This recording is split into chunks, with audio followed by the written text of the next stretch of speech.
Hello বন্ধুরা, আশা করি সকলে ভালো আছেন।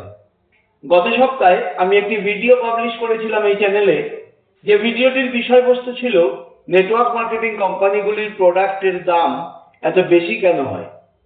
ভিডিওটি আপনারা দেখেছেন এবং অনেকে কমেন্ট করেছেন। এই কমেন্টগুলোর মধ্যে একটি কমেন্ট পড়ে আমার মনে হয়েছে সেটিরও উত্তর দেওয়া প্রয়োজন। কারণ যারা নেটওয়ার্ক মার্কেটিং ব্যবসা করেন তাদের অনেককেই এই জাতীয় প্রশ্নের বা এই জাতীয় পরিস্থিতির মোকাবিলা করতে হয়। আপনার যদি আগে থেকে জানা থাকে এই জাতীয় পরিস্থিতির মোকাবিলা কিভাবে করবেন, কি বলবেন আপনার ক্রেতাকে বা প্রসপেক্টকে, তাহলে আপনার কাজটা অনেক সহজ হয়ে যাবে। সেই কারণেই আজকের ভিডিওতে আমি সেই প্রশ্ন যা আমাদের একজন দর্শক বন্ধু করেছেন এবং তার উত্তর দুটোই আপনাদেরকে বলবো। যে ভাই এই প্রশ্নটি করেছেন তার নাম সিরাজউদ্দিন। সিরাজউদ্দিন ভাইয়ের প্রশ্ন হলো, অনেক কাস্টমার বলে দামটা একটু কম হবে কি, তাকে কি বলা যায়? সেই কাস্টমারকে কি বলা উচিত সেটা আমি অবশ্যই বলবো, কিন্তু তার আগে দুটো বিষয় উল্লেখ করা প্রয়োজন। প্রথম কথাটি হলো, যখনই কোনো কাস্টমার এ ধরনের কথা বলবেন তখন আমরা যেন তাতে বিরক্ত বা আপসেট না হয়ে যাই, বরং এই প্রশ্নে আমাদের খুশি হওয়া উচিত। কেন বলছি খুশি হওয়া উচিত? তার কারণ তিনি এই প্রশ্নটি করেছেন মানে হলো তিনি প্রোডাক্টটি নিতে আগ্রহী। যদি তিনি প্রোডাক্টটি নিতে আগ্রহী না হতেন তাহলে কিন্তু দাম কমানোর কথা বলতেন না, সরাসরি নাই বলে দিতেন। তাহলে আমাদের বুঝে নিতে হবে যে এক্ষেত্রে আমার প্রোডাক্ট বিক্রির সম্ভাবনা কিন্তু বেশি।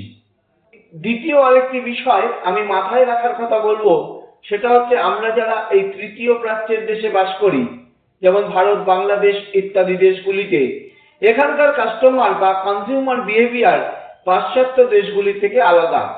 পাশ্চাত্য দেশে মানুষজন প্রাইসের থেকে বা দামের থেকে অনেক বেশি কোয়ালিটির ওপর গুরুত্ব দেন, কিন্তু আমাদের মতো দেশগুলিতে প্রাইস বা মূল্য একটা ফ্যাক্টর।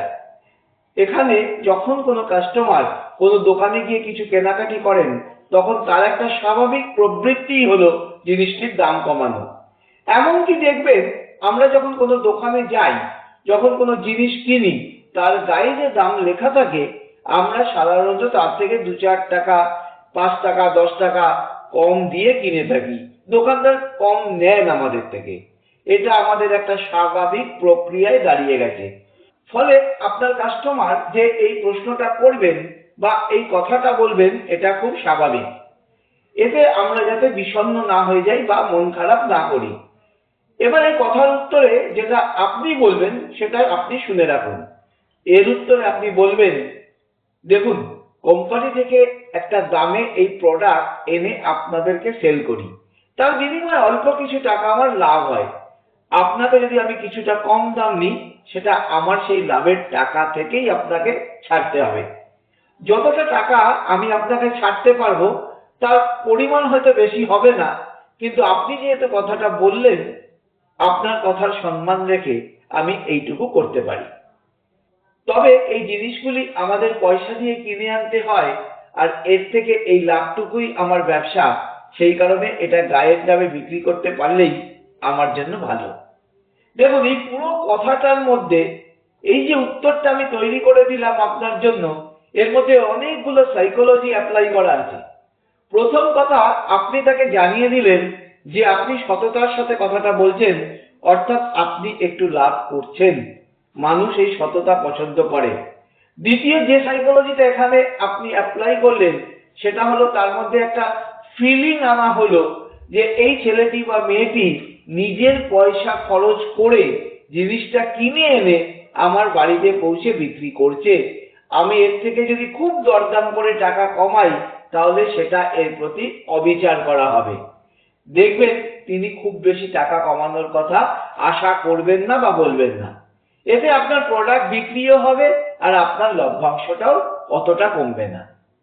এখানে আমার আরেকটা কথা বলার দরকার আছে, সেটা হচ্ছে কখনোই, আবার বলছি, কখনোই অতিরিক্ত ছাড় দিয়ে প্রোডাক্ট বিক্রি করবেন না। কেন এটা বলছি? তার কারণ আপনি যদি তাকে 10, 15 বা 20% ছেড়ে দেন, তার মধ্যে একটা ধারণা হবে যে এ বোধহয় আরো অনেক টাকা লাভ করে, তাহলে আমি যদি বলতাম আরো একটু বেশি ছাড়তে, এ হয়তো সেটাও ছেড়ে দিত। সেই কাস্টমারের আস্থা আপনি কিন্তু অর্জন করতে পারলেন না, কোথাও একটা সামান্য হলেও খুঁত রেখে দিলেন। এটি আপনি কখনোই করবেন না। তাছাড়া আপনি তো একটা ব্যবসা করছেন। নেটওয়ার্ক মার্কেটিং ব্যবসা অন্য যে কোনো ব্যবসার মতোই একটা ব্যবসা। কাজেই এই ব্যবসায় আপনি যদি প্রচুর ছাড় দিতে থাকেন, শুধুমাত্র গ্রুপ ভিবি বাড়বে আর টিম থেকে ইনকাম হবে এসব কথা ভেবে, তাহলে কিন্তু সেটা একজন ব্যবসায়ী সুলভ কাজ হলো না। তাহলে আপনারা অনেকেই যে এ ধরনের প্রশ্ন ফেস করেন, তার উত্তর কি হবে তার একটা সমাধান এই ভিডিওর মাধ্যমে পেলেন। এই উত্তরগুলো সাধারণত কোনো বইতে বা কোনো ভিডিওতে পাবেন না। এগুলো আমার দীর্ঘ 15 বছরের সেলস এবং মার্কেটিং এর অভিজ্ঞতা থেকে আপনাদেরকে বলার বা বোঝানোর চেষ্টা করি।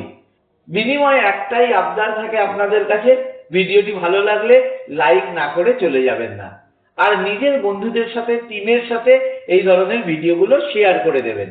তাদেরও ভালো হবে আর তারা আপনার উপর খুশি হবেন এই ভেবে যে আপনি ভালো ভালো ভিডিও শেয়ার করেন। এই ধরনের ভিডিও নিয়মিত পেতে চাইলে নেটবিজ সিস্টেম এই চ্যানেলটিকে সাবস্ক্রাইব করে রাখুন আর পাশে আসা বেল আইকনটিকে অবশ্যই ক্লিক করে দিন। প্রতিটি ভিডিও বেরোনোর সাথে সাথে তার নোটিফিকেশন পৌঁছে যাবে আপনার কাছে, একটি ভিডিও আপনার মিস হবে না। খুব শীঘ্রই ফিরে আসছি পরের ভিডিও নিয়ে। তার আগে বলবো, খুব মন দিয়ে কাজ করুন, নিজের ব্যবসা বাড়ান এবং অবশ্যই খুব ভালো থাকুন।